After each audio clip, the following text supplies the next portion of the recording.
Thank you very much. Appreciate it. And thank you all for joining us today. So as Paul said, my name is Andrew Martin. I'm the portfolio lead for our workforce transformation group of products. Check me out on LinkedIn there by putting your phone up against the screen and taking a screenshot of my QR code. Ashley? Hey everyone, I'm Ashley. I'm thrilled to have you all join us today. I am part of our workforce experience portfolio and helping bring those successful products to your change management. Awesome. And again, we really appreciate everyone's time. Feel free to put as many questions as possible in the queue there, and we'll answer them as we can, and we'll also provide follow-ups as needed. So for the next little while, Ashley and I are going to talk about how we're building bridges with M&A, primarily using people, processes, and technologies. And it's the work that Ashley and I do every single day. PwC does a bunch of pulse surveys with executives, both globally and in North America and in Europe. 47% of those pulse surveyed executives are saying corporate M&As, joint ventures, and other alliances are the top driver of growth coming into 2022 and into 2023. 47%. So for one half of all of our clients will be executing either a merger and acquisition or going to market with a new client or a new provider in an extended area of their businesses. This is a fascinating number. It's also increased year over year. Since Q1 of 2019, both globally as well as here in North America, where Ashley and I are, this global M&A market is hitting incredibly new highs. It's cooled a bit, candidly, here the past month or so, but the last 12 months have been just on fire. And as it turns out, this is just the start. As markets contract, as money gets more expensive, mergers and acquisitions and the accelerated business outside of those is only going to continue and continue and continue. So we're trending at PwC to see this continue to explode and continue to grow. It's a main driver of our business, both on the services side as well as the product side. And it'll grow everywhere, North America, Asia Pacific, and EMEA. And also, employee retention has become harder. So we're all living through this great reshuffle or great resignation or maybe it's great onboarding, whatever you're doing in your business. But people are moving jobs. Companies are changing and shifting priorities, and their people are too. So employee retention has become harder. But in the construct of an M&A, the percentage of our clients who complete transactions, M&A transactions, and they're reporting that retention is becoming the #1 significant success KPI for success of that transaction. So said differently, when I acquire a company or we merge together, I need to keep those people. I need to keep them engaged. I need to bring them on board as soon as possible. And I need to make sure they're driving results associated with the goals of the merger acquisition. It's critically important. And the past 10, 12 years, it's gotten so much harder. And the current market we're living in, it's only getting harder and harder and harder. So these are real problems that our real clients are facing, and it's only increasing as M&As increase and the complexity of our work arrangement increases. And also, you can tell Ash and I are working from home. Most of us are home today, right? And so holding on to these employees, keeping them tight is becoming so much more important than it has been in the past. And business leaders are upping their investments in what they see as the top drivers of growth. So 77% of the CEOs that we've pulse surveyed around M&A said that the ability to hire and retain talent is the most critical to achieving those growths. So significance, that's top growth driver is mergers and acquisitions.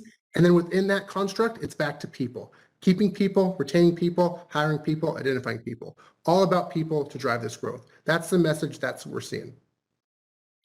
And then less a third expect talent shortages, right? And so there is a significant opportunity both to pull in good people, but also to address that market. And there's lots of ways we can identify talent. It's not just, it's people, it's full-time employees, it's gig workers, it's contractors and consultants. I have a client that also considers robots their workforce, right? So this whole workforce construct, bringing folks into the fold, keeping them healthy, keeping them ready, keeping them engaged, and keeping them driving towards your strategic priorities remains the issue. Ashley and I work on this all year long. All we do is talk to clients and drive retention and opportunities to engage with their people in bespoke ways. It's our #1 thing that we do every day, and we're really passionate about it. And there's a clear opportunity for it. And because there's a clear opportunity for it, and also because it's picking up speed, many of our clients don't have the tools or resources to fully implement their change plans, especially at the scale that we're driving towards. Again, half of the market thinks they're going to have to do an M&A, and of that, 77% need to focus on talent as a key priority there. And our clients just don't have fully enabled tools to make it go. But Ashley, you deal with this all the time. What do you think?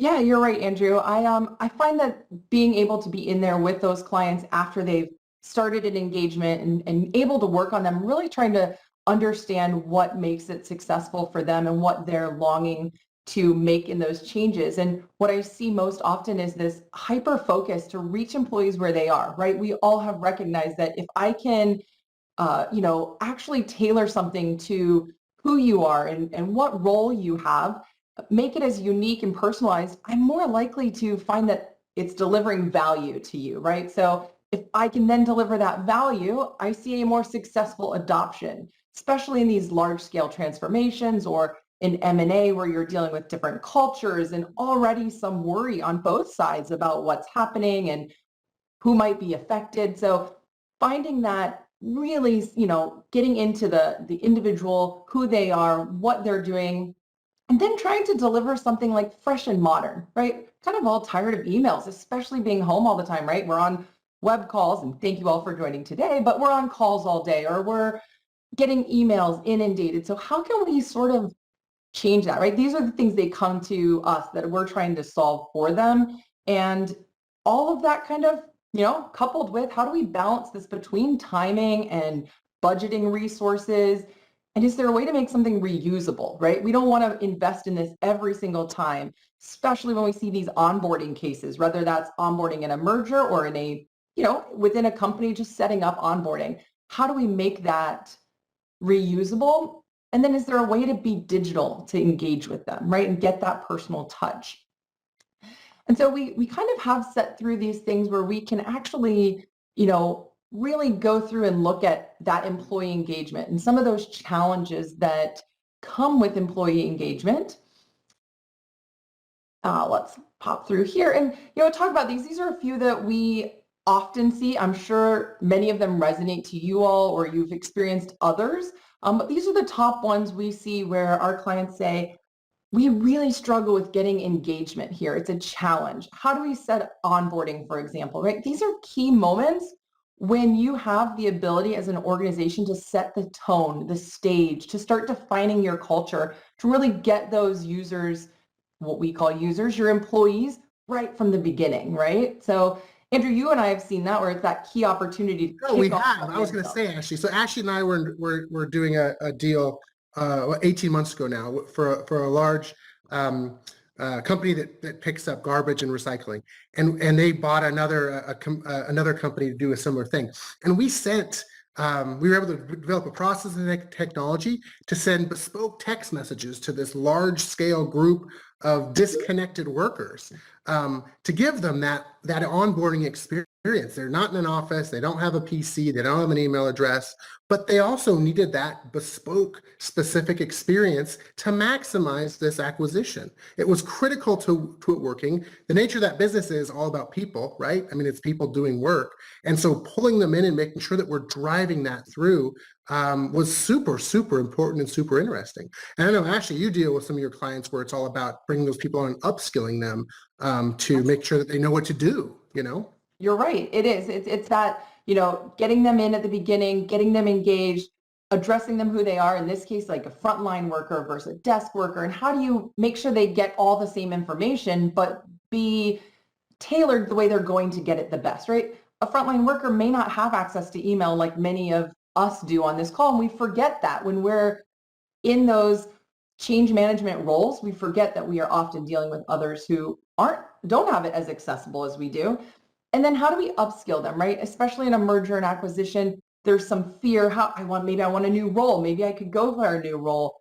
How do I continue to give them, the employees some aspect of way to increase their knowledge, to create new challenges, right? And so we've seen that when we provide some of those technology and resources in upskilling, it really helps the employee feel that engagement that the company is providing, right? We want you to be engaged. We want you to upskill. We're not here to leave you in this spot, right? So that's kind of the goal there. Yeah, also on the communicating purpose. Oh, sorry, if you mind going back to it, Ashley. Yeah, for sure. Communicating purpose. So bringing in a new group of folks from an M&A transaction. If you're a CEO or if you're a leader, you're either a player coach probably, or you're a visionary leader, right? Those are kind of the two trends. And so how do you bring people, especially in this environment, how do you bring people into your culture and make sure that you're driving communication and messaging that fits your personal style and the style of your team? And it's communicating purpose, but it's communicating purpose to build a community and to incorporate these new people and to make sure that their efficacy around this new job and this new organization and this new thing is working and it's available and they can succeed in it. And we all of us need that connectivity to our work and to each other. I mean, Ash and I work very close with each other. We're always chit-chatting back and forth. I mean, that's part of this job. That's part of our human experience. And so we need to provide that to workers as they go through these complex M&A transactions. It's critical to these successes. And people leave because they're missing that component, right? There's always more money to chase, but people leave because they don't see value in what they're doing. And we need to help give value and drive that through the organization. Sorry, Ashley, I made you go back there, but I think that's so important what we're doing. Yeah, no, you're right. It really is. It's a valuable piece. And then we really want to talk about like how then, those are some of those challenges that resonate to you, but like how do we start building that bridge? How do we reach them, right? You're saying these are obvious. We know these, we feel these, but how are you doing it? What are you doing? And, here's a few things that you guys can start thinking about right now. Like these are things that you can start to incorporate. As Andrew said at the beginning, it's about people, processes, and technology, right? So how do we focus on the employee? What are they going through? What changes are going to impact them? How do we make it worker-centric? A lot of times we just end up going in and saying, here's what's happening, and we sort of throw it at everyone instead of taking that first initial step to really understand the impact. Where are they now and what's that impact going to be? And how do we address that to make it specific for these groups? For the person, right, Ashley? It's the person. I mean, you say that all the time when you're dealing with your clients, like who are your people? What do they need to do? And how do we engage them and really bring them along this new employee journey? And that is part of what I get to do in my role is some design workshops, if you will. And we really strategically sit down and say, let's look at all of the people. Let's look at the work streams that are impacted. Let's dive further into the work stream, right? We start large and really narrow into who these people are and what is going to change for them, and how then do we develop communications that are going to resonate with them and be tailored. And then thinking about how do we reach them, right? So kind of to that same point of what is their role, or I mean, what are they comfortable with, right? I come from an era, please don't call me. I'd rather text you. So you will reach me if you text me. If you call me, you're going to voicemail, right? So that how do we address that group of our audience, right? So does it have to be standard across the board? Maybe you have groups that like Google Chats or Workplace by Meta or, Microsoft Teams. How do we find the right avenue? How do we keep it reusable, not duplicate, but be able to, again, meet the people where they are and how they're going to consume? So Ashley, in your work, do you find that once you start sending these messages, bespoke messages to individual workers, the message becomes so much more important? I mean, are your clients spending all this time like, what do I want to tell Sally in finance or Jim in operations, what have you? And is that where the work is going? Yeah, it is. It is really dividing it down and saying what's important and how does someone in a finance role like to be communicated to? Very general here, but how do they like to be communicated? Not even the actual means of the communication, but how do they absorb content versus as a product digital techie, how do I want to receive content? Some of our young people, they don't even want to read, right? Like send me a 3-minute TikTok video that I can quickly see. So we're really exploring that within an organization to find out what is the right way to reach that audience, because then you have less repetitive questioning, less, did you see this email? Did you check here? when they don't even open that app, right? Or they don't go to that location. So I'm fully supportive of you doing TikTok videos for onboarding activities with our next deal that we do together, Ashley. So for the record, we're on the phone here. We'll share the link around when Ashley does her onboarding in TikTok. It's going to be amazing, and it's going to work for this subset of the population. So good idea. maybe I think it will. We'll keep a lot of retention and drive people our way. So, but that's right into where we are. Like, how are we leveraging technology and integration? So, that's the cool part about being in our digital space is that we have all these hookups nowadays, and we can get in enterprise tools. Not sure TikTok's quite enterprise, but some of these large scale applications or even your back end applications, right? Your SAP, your Workday, how can we integrate that in so you're not having to, repeat information? It's all automated, and it takes that load off of you, right? It allows you to make a impact, but also reducing your time, right? So what types of things would those, like, can you get a little more specific, Ash? Like, what would people be doing with those systems? Like, what are your clients doing? Like, how are they using these types of people, process, and technologies actually to get work done? Can you provide some examples there? Yeah, for sure. So we do have a couple clients that integrate through their Workday or their HRIS system. And so when we start that initial design and we're actually segmenting that audience out, we can pull that content in, right? So now we don't have to create spreadsheets and do uploads, right? We pull that content in. It helps us initially start filtering out and defining that work stream, if you will, or that segmentation so that we can really assess how are we going to communicate. And while, yes, we could communicate down to Andrew Martin himself, we really like to say, okay, that would be pretty impossible across 10, 20, 50,000 people. But how can we, can Andrew be a specific type of regional communication or his role or his level or, some type of impact that's going to happen to him? We can assign him a segment, if you will, and that way we're delivering communication relevant to him, right? And there's an inside joke for the folks on the phone. Ashley had a client about a year ago that had 2,000 individuals, and she was doing this, which is amazing. But again, that's the level of the specificity that some teams are expecting, right? I have a team of 2,000, and I want to make sure that these 2,000s, as they're going through this acquisition, are ready to go. They know what they're doing. They feel confident. They feel ready. And so, Ashley is, as a leader in this space, has delivered that. And that's maybe a little too much, but it does work, right, Ashley? And it did work. I mean, we were able to engage with those folks and pull them through that journey. And the acquisition was a success, right? It was a success. So it was, and that's the ultimate goal, right? Is how do we make them feel comfortable, make them aware of what their requests are, right? We all have needs and trainings, compliance pieces, whatever that is that's coming together. And a lot of times in an acquisition, it could be transitions of emails, transition of, certain documentations you need on hand, even down to the culture of the two different organizations. So we have tools that study the culture of the organization and how are we going to blend them together, right? And that's probably some of the first impacts that we do. But all of that, again, with that really worker-centric focus and reaching them where they are.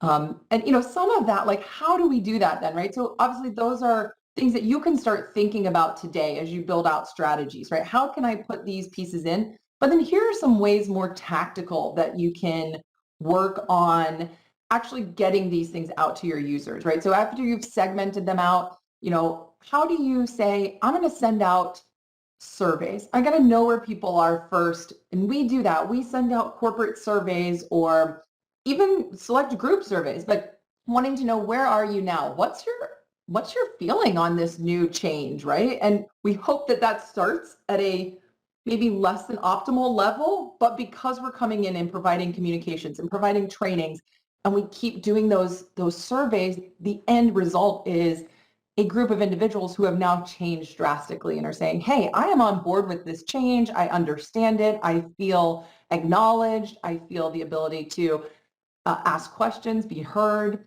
and all of those things. And it's a pulse, right, Ash? Like, it's not a 76 questionnaire survey. No. How are you feeling how are you feeling about this webcast, right? Thumbs up. Is this working?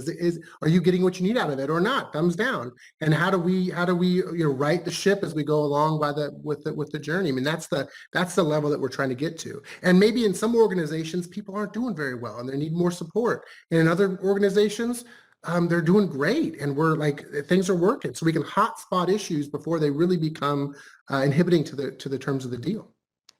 That's right. And, by giving these individuals messages and by giving them activities to complete, again, all segmented to their group and tailored to their experience. And some of those experiences, while this could be the onboarding of an acquisition or a merger, it can also be, hey, you're in a promotional growth plan. Let's have an experience for you in this next level promotion. And here's some trainings for you to do. Here's some, I don't know, a business case that you need to complete and fill out, right? So all of that can be Yeah, Ash and I have a client we work with that they, at the tail end of a employee journey is this executive onboarding experience. And a lot of things changes. Your compensation changes, your healthcare changes, all these things. And so Ashley and I have orchestrated and architected this onboarding experience for executives that are just getting promoted. And again, some of those are coming in through acquisition, but it's really this bespoke experience to make sure that your leadership is engaged in the transition and the transformation as well. Yeah, absolutely. And what's unique about my role is I get to take all these different products that we have at PwC through our services that we've created and have made, digital products for people to use. They have a cool user interface. Again, trying to reach people where they are. We're used to certain applications on our phones or on our computers, and we want that experience for the end user, for the employee, to resonate with what they're used to. Nobody wants outdated technology that's clunky. You want clean and slick. And so that's something that PwC has driven to do. Again, with that, hey, we're going to provide you a cool technology that is also up to date, is fresh, is modern, and fulfills this ability to, take some of that friction off of the engagement with the employee. Hey, can you talk real quick before we move on, Ashley, about the chatbot components of some of the work you're doing and how we're using natural language processing to really, again, that frictionless value you just said? How's that working? Yeah, so we actually implemented that part of our product because feedback from our clients was, hey, this is awesome. I love this tool that gives me the ability to, see where my user employees are, what impacts they're going to have, build out communication plans for them, give them their activities, and be a one-stop place that then they're sent to their LMS or to their Workday, et cetera. But, a thing that we constantly get is emails about, oh, where do I find this? Or how do I do this? Or, hey, I'm showing up for the first time. Where do I get my badge, right? All these different pieces. What day am I paid?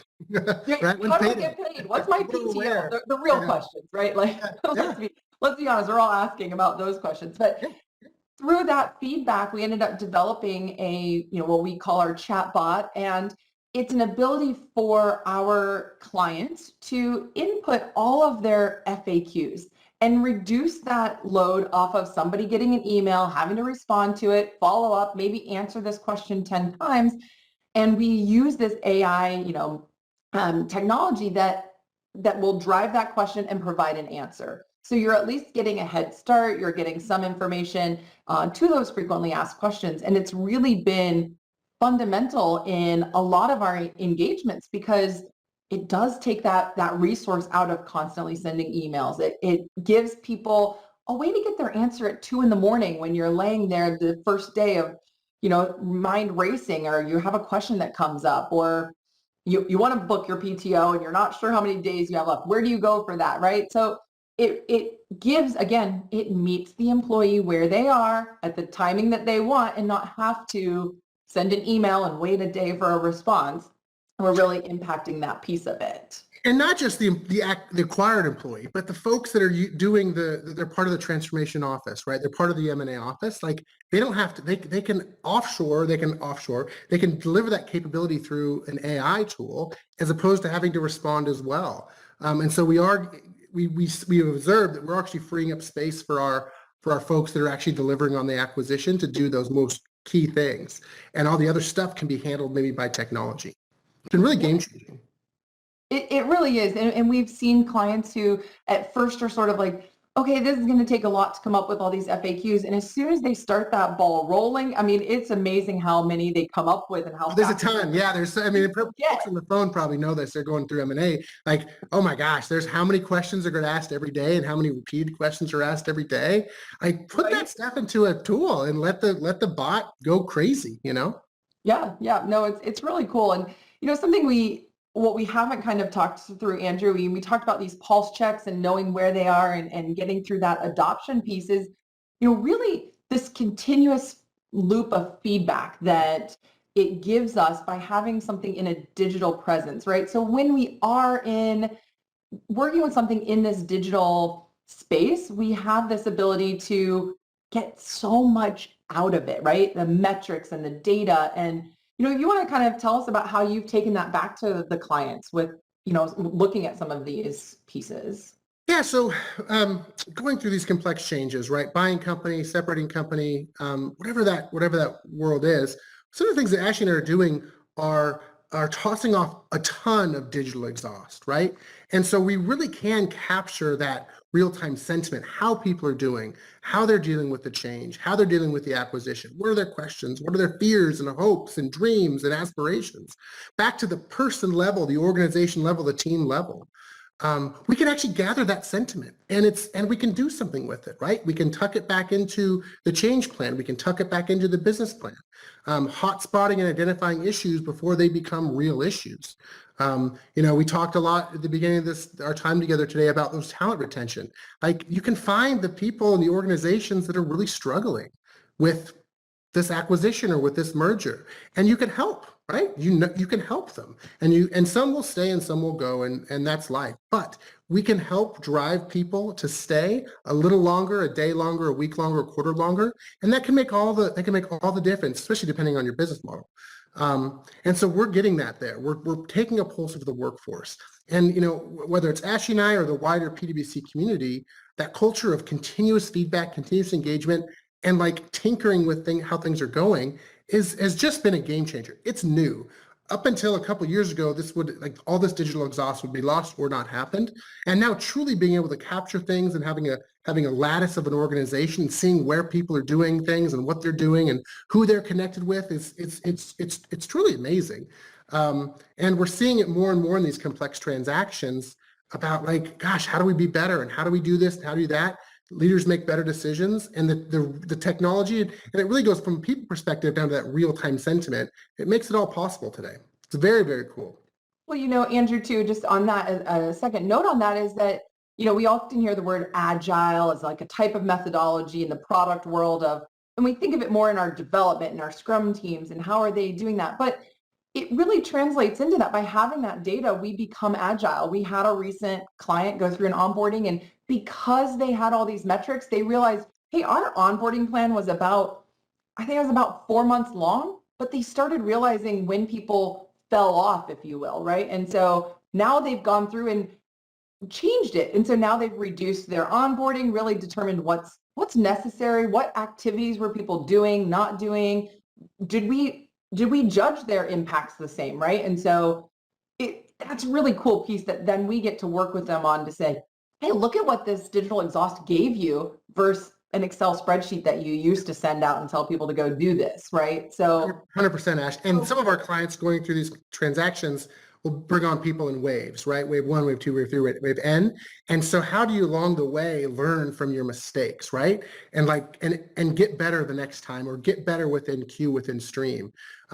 Those are the impacts, candidly, that we all need to make sure we're maximizing the spend on all these things, and also to make sure that we're impacting people in a manner that's going to be better for them and better for our organizations.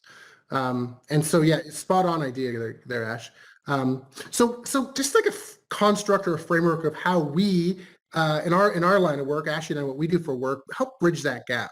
So we really try to focus on finding that unified access point. So to Ashley's point, earlier, like, where do people go? Like, are you a text message community? Are you all on Teams and Slack?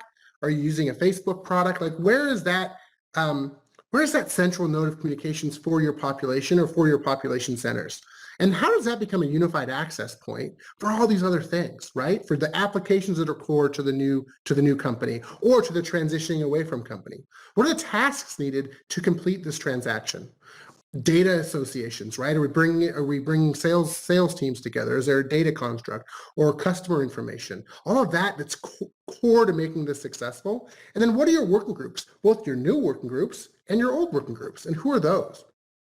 And of course, all this stuff has to be personalized and configured for individuals and for their teams. It has to be safe and secure. Ashley and I are clearly we're talking about, but we're introducing AI orchestration. So we're using technologies to make it seamless, to make it frictionless, and to increase everyone's efficacy with the new systems. And then it has to be through your access systems, right? I mean, as new companies come together, that access management for all types of workers, frontline workers, connected workers, desk workers, work from homers like Ashley and I are now. That access management construct is really important in making sure that everybody can be digitally upskilled as they go through the change. So we're really bridging the gap with this type of framework, with this type of architecture. And we found that it's been really successful. Finding that unified access point, finding that place to go where for people has been really interesting. As you said it earlier on text messaging, but we found in North America with workers that are disconnected from their corporate entities, they don't have email addresses, they don't have PCs. Text messaging gets picked up like 95% of the time. It's a very effective way if you're disconnected to connect with these workers. Conversely, if you're a connected worker like Ashley and I, we don't actually prefer text messages. A Teams message or a Slack message is much more effective in getting us to move and to drive something. So really these different demographics, different folks, different level of digital transformation and digital employee experience matters. But the tools are available to kind of meet people where they are kind of along their journey and really bring them into the fold with this new company, with the end of this acquisition. It's a very, very exciting time. All right, so maybe some moves we can make today and kind of what we think, we talking to our clients about what they think and kind of just how we think you all can start to get going. So we've seen our business leaders providing workers with a coach, right? Like, not necessarily a person, but like coaching to get their work done. So when you come into a new company through an acquisition, like you need some support and help. Ashley, what type of coaches have you seen be deployed to really make this work? Yeah, for sure. So, luckily we at PwC actually have coaches. So we actually do this as well. And that's somebody that's not part of your organization, right? So directly. So it's somebody you can go to, ask questions. You don't feel sort of, they're going to be judging me or they might be questioning why I'm asking this, which that is the human side of it. But then there's just coaching and guidance along, hey, here's things to make you continue to grow. Hey, we've seen, you excel at this.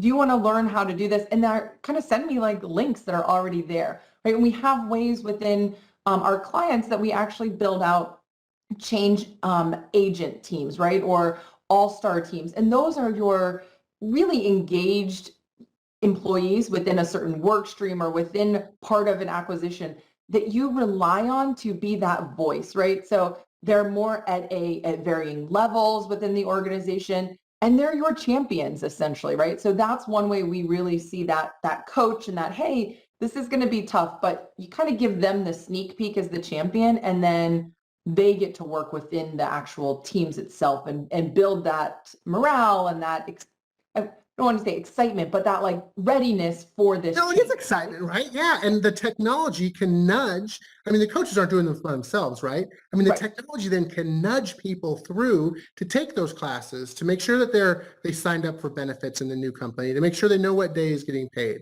I mean, so it's a coach, and it's a coach that has technology enabling these drivers, and it's really, really successful. I think it's been highly successful for our folks. It has. It's been a really good strategy to pair those two together. Absolutely. Yeah.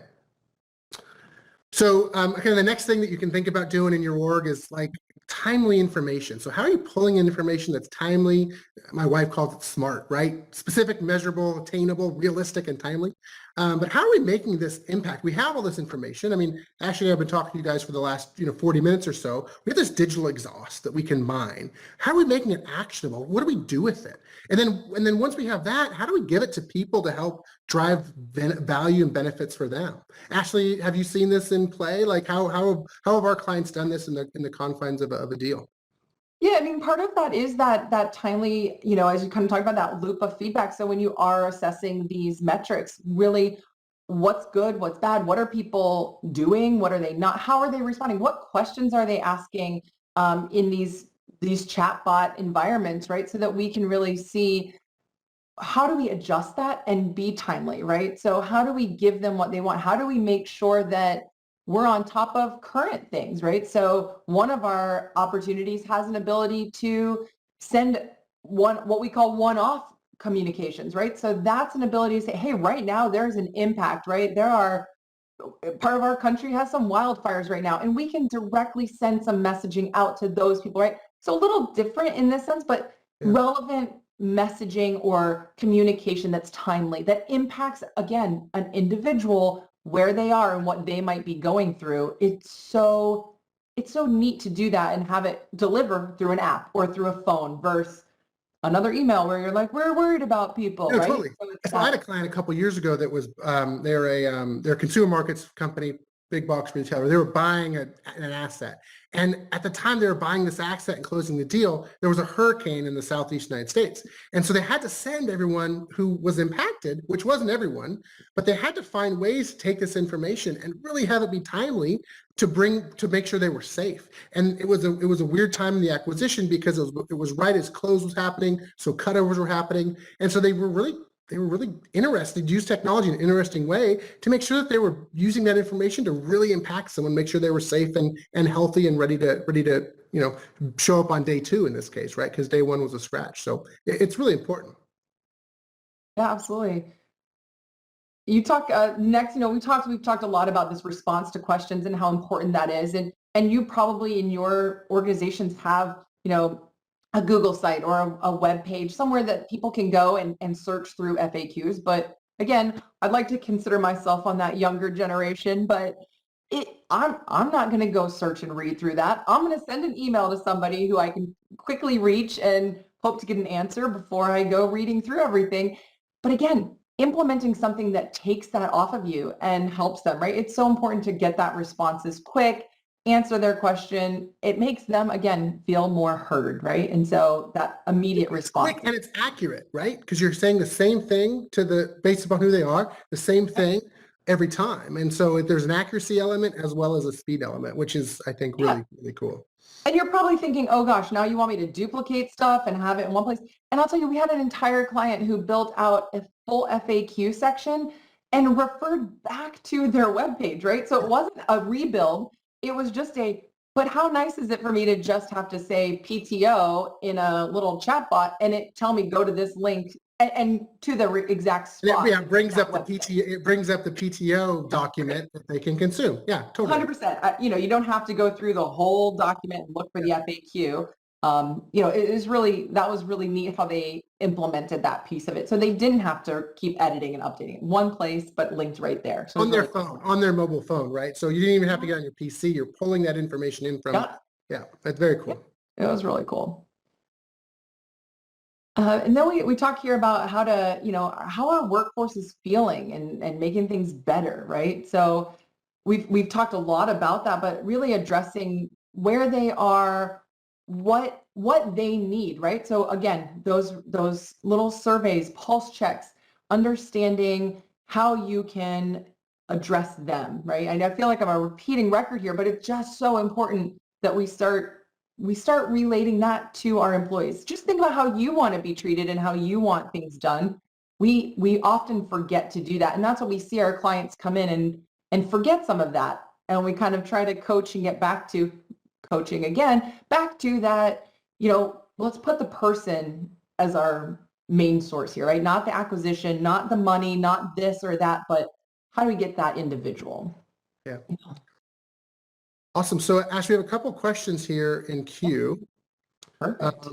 So let's see here at the top. When or how do you need to address a potential loss of jobs due to M&A activity? So this happens, right? I think, this happens, right? Offering people an honest way to leave a company is also a good idea. So our clients who do use some of the stuff we're talking about, both on acquisition of new folks, offboarding, either it's a furlough or an exit from a company, it still makes people feel better, right? As opposed to, we've probably all seen those videos of you get on a Zoom call with your 2,000 of your closest friends and the CEO says you're all fired. I mean, there is a way to offboard people that helps connect them to the brand and isn't as harsh.